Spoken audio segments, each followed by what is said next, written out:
ভগবানের চৈতন্য পূজা করতেন এবং গঙ্গায় প্রতিদিন স্নান করতেন আর অদ্বৈত প্রভুর কাছে ভাগবত কথা শ্রবণ করতেন।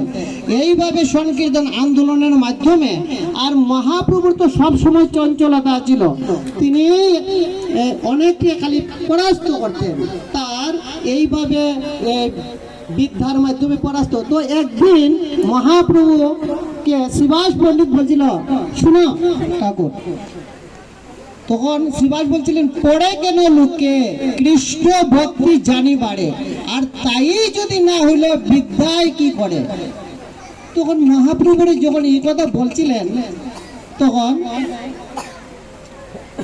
মহাপ্রভু আর কোনো কিছু না বলে তখন এই কথা শুনে, শ্রীবাস পণ্ডিতের কথা শুনে তিনি গয়া চলে যান।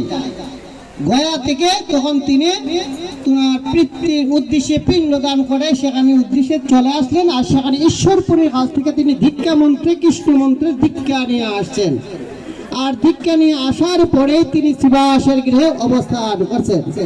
অবস্থান করার পরে তখন মহাপ্রভু বলছেন, কাহারে পুজিস পরিষ্কার ধ্যান, যাহারে পুজিস তাকে দেখ সামনে বিদ্যমান। তখন শ্রীবাসকে এই কথা বলে তখন দেখা যায় শ্রীবাসের শ্রীপাঠে সেই মহাপ্রভু তার সেই রূপ ধারণ করছেন। তখন এইভাবে শ্রীবাসকে কৃপা করছেন। কৃপা করার পরে এইভাবে তার পূজা করতেছে। এরপর শ্রীবাসকে বলছেন কিভাবে দুঃখীও সুখী হয়ে যায়। তো শ্রীবাসকে বলছিলেন, শ্রীবাস, এই যে পূজা করা হয়, ভগবানের পূজা করা হয়, এই যে পূজার যে জলকে নিয়ে আসে, এগুলা কেই করে। তখন শ্রীবাস বলছিল, শ্রীবাসের এক দাসী ছিল, দাসীর নাম ছিল দুঃখী। তা বলছে, শ্রীবাস বলছেন, না দুঃখী এই জল টল নিয়ে আসে দুঃখী। তখন মহাপ্রভু বললেন, আরে যে ভগবানের সেবা করে তার নাম দুঃখী না। তখন মহাপ্রভু আজ থেকে তার নাম কি হবে? সুখী।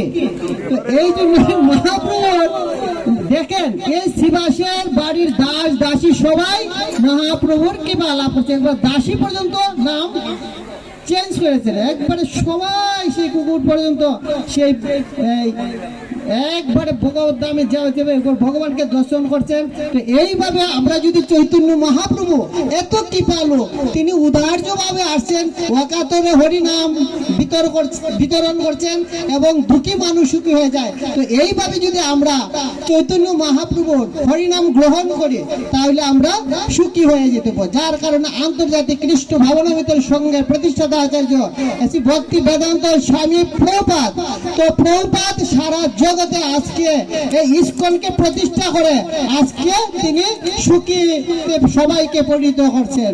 আজকে পাশ্চাত্য জগতে সকলে এক ধরনের সাদা চামড়া কালো চামড়া বিভিন্ন ধরনের মানুষ এক জায়গায় এক প্ল্যাটফর্মে এসে হরিনাম সংকীর্তন করছে, আনন্দে দিব্য আনন্দে নৃত্য কীর্তন করছেন এবং আসল মনুষ্য জীবনের উদ্দেশ্য জানতে পারছেন এবং ভগবত ধামে কিভাবে যাবেন প্রতিপাদন হবে সেই রাস্তা ধারায় উত্তীর্ণ হওয়ার জন্য চেষ্টা করছেন। হরে কৃষ্ণ।